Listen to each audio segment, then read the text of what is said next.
Well, I had another question come in, and that's, gosh, Steve, what do you do about your laundry?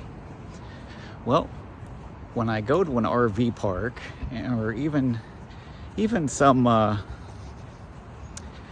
non-private RV parks, like I'm in a county park right now, they oftentimes will have laundromats in them. And so when I come across one with a laundromat, I get my laundry all caught up. This one is actually really cool. Some of you are going to say, yeah, Steve, gosh, you've lived a sheltered life, but these are internet connected washing machines. And so you can actually go online, put money into an account from your credit card, fund the washing machine. You don't have to scrounge around for quarters, and it's real slick. So I'm catching up on my laundry today, and we'll go from there. Another question was, where am I staying? Well, you've seen many of the places, but I haven't shown you all of them because some of them are just really not worthy of showing. I have ranged from some really cheap, like free overnight parking places that have that are basically just a parking lot. I've stayed 4 nights at casinos. Casinos will often offer free RV parking, and if you're just passing through, need a place to sleep for the night, why spend $30-40 for an RV space? So I have done that a few times. I've stayed in national parks several times. Those are my favorite to stay in. Stayed at some state parks. Those have been really nice, like Belfair.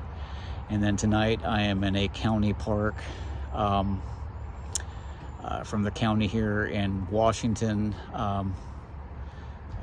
kind of between Leavenworth and Wenatchee. And then I have spent a couple of nights at private RV parks. They tend to be the most expensive and oftentimes the least satisfactory. You spend $40 a night for a place to park, and you have like 3 feet between you and the RV next to you. It's not really quite what I had in mind, but my parking spot I had in like my last one where I was at in Belfair was nice. I think it was $20 a night. It was just, it had everything I wanted. Now it had no hookups. Hookups are kind of why you end up in RV parks. So if you see these people cruising down the highway in a trailer that's 3 times the size of mine, they are probably going to an RV park, because most public campgrounds can't handle a trailer that big, and they probably want hookups. And so you can go to an RV park where you have electricity, you plug into water, even plug in the sewer, and it's like you're in your house. And these trailers often look like your house or better than my house. And but that requires a special pickup truck, that requires you to go to RV parks. That just requires a lot of stuff that I did not want to do. I wanted to go the more minimalistic route, and that's why I have my little camper. When I don't want to park in an RV park situation, it will run my water pump and my lighting on battery. My refrigerator runs on propane. My stove runs on propane. I don't have a TV. I don't have a microwave. I don't have a lot of electrical gadgets. I charge some charging blocks in my truck while I drive, and that's how I charge up my phone and my iPad.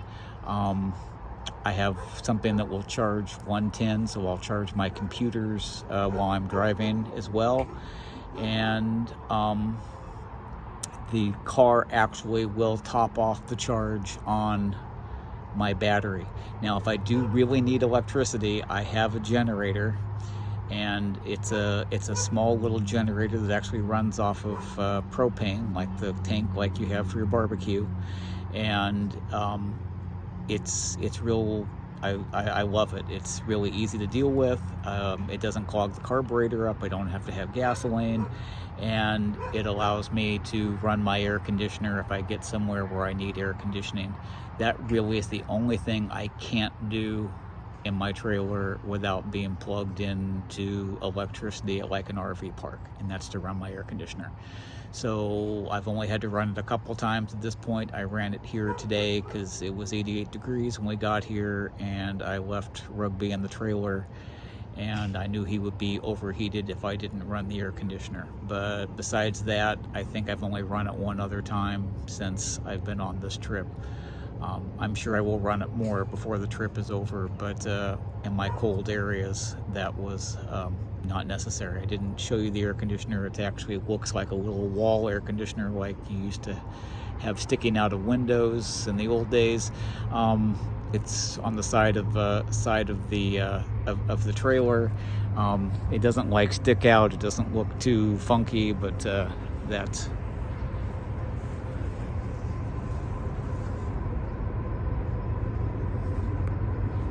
right there is the back side of my air conditioner, and it's not very thick, so it just shows the thing.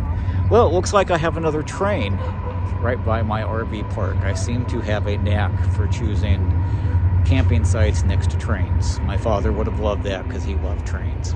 So anyway, hope that answers a couple more questions. If you have more, put them in the comments or send me an email to steveseesamerica@gmail.com. Thanks a bunch. Talk to you soon.